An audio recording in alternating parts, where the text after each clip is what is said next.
So I'd like to welcome the folks who just joined us. I don't think I've met either one. Oh, greetings, Oh. Strength. That would be Ivo. Hello. Ivo Blackhawk. Yes. Well, it's an honor to meet you. Thank you. Who am I speaking with? Nobody of any particular consequence, given that I've never even been to an event.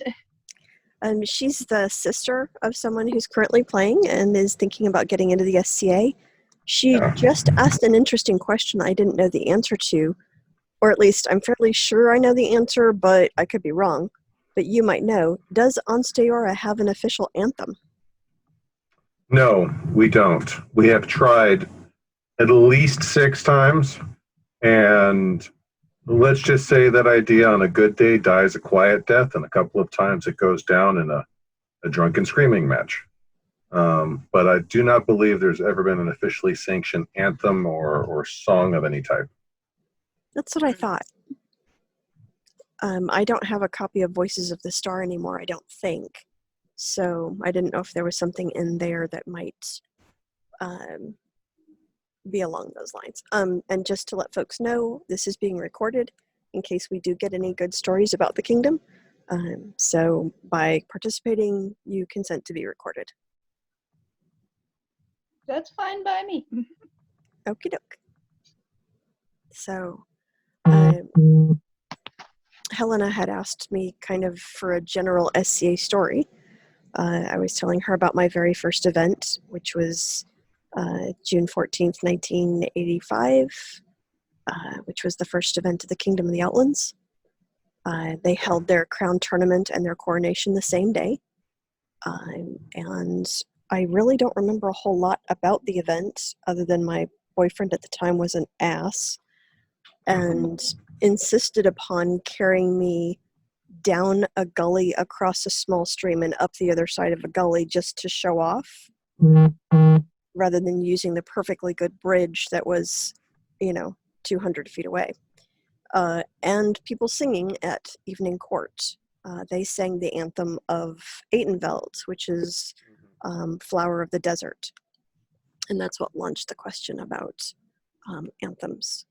But yeah, those are the only two things I really remember about the event.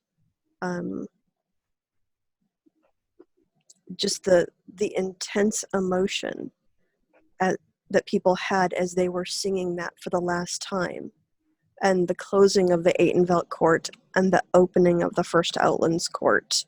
People were just openly sobbing. It was extremely emotional. So that's my earliest SCA memory. I played. Do I have any new memory? From Estrella? Oh gosh, the first time I went to Estrella, and it's pronounced Estrella or Estrella. I've heard it both ways. I don't know which one's correct. Okay. My family always called it Estrella. It was not at the current site. It was at the older site, which was the current site is a farm that is under very strict controls. It's plowed land, so anytime it rains or there's any moisture at all, the site turns to knee-deep mud. It's untenable and really rough on people. But the Estrella War site, I got to go for the first time back in 2003. Wow. I was staying with friends, and this is actually the story of how I got my name. When I showed up at that event, I hadn't been to an SCA event in, more than 15 years, and I had no idea really what I was doing. I just showed up with all of my gear from the LARP that I played and the Ren fairs that I would sometimes go to, and figured I would figure out something to wear. My host asked me, I was staying with my sister who was staying with her friends, and the host said, well, what's your SCA name? I said, I don't really know.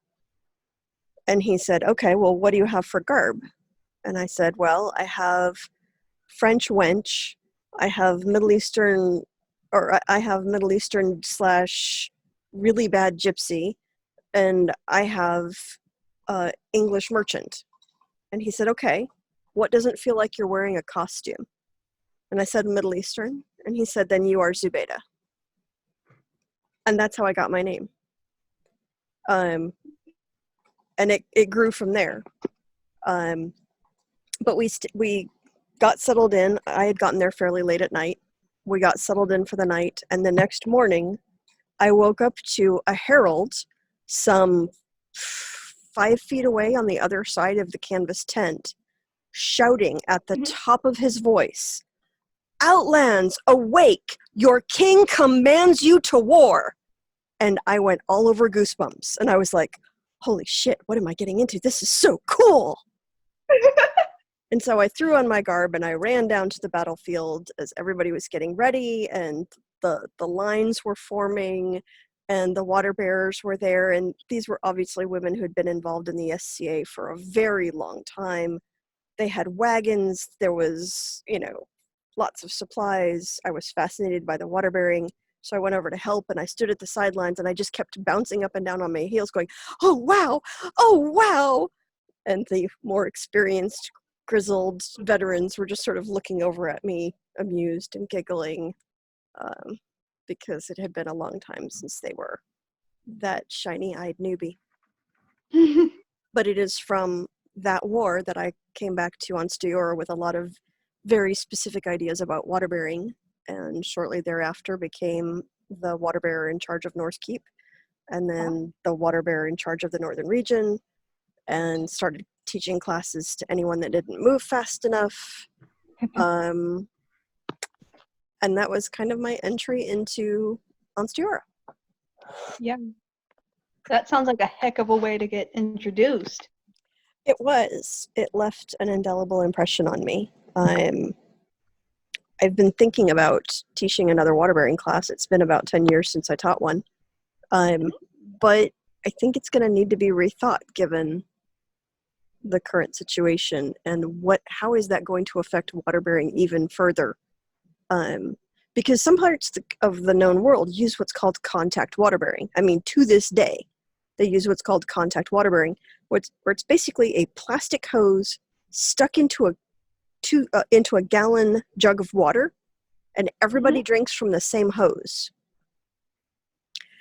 And that's disgusting. I agree. And so when I came back from Australia, I was like, no, this is not cool. And so I got a hold of these lab bottles from laboratory supply companies, because they have a fixed rigid straw and you can squirt them with very good accuracy. And so we could Great for water fights. Yes, we could squirt the bottles into the mouths of the fighters, and they didn't have to suck on a straw. And they could get a good stream of water. We could get clean, no contact. It could easily be disinfected. So yeah, that was kind of this revolution that we were part of, was the non-contact revolution. And Onsteora was one of the first kingdoms to have mandatory non-contact water bearing. Really? Yes. I was not aware of that. We are hygienic. To my knowledge, we are one of the first kingdoms that insisted on non-contact water bearing. Calontir to our north still does contact water bearing, to my knowledge. But it's been a while since I've been up there. They still do, and it will take funerals before they stop, because I know who's arguing for it. They have this idea that it's a bonding experience. And,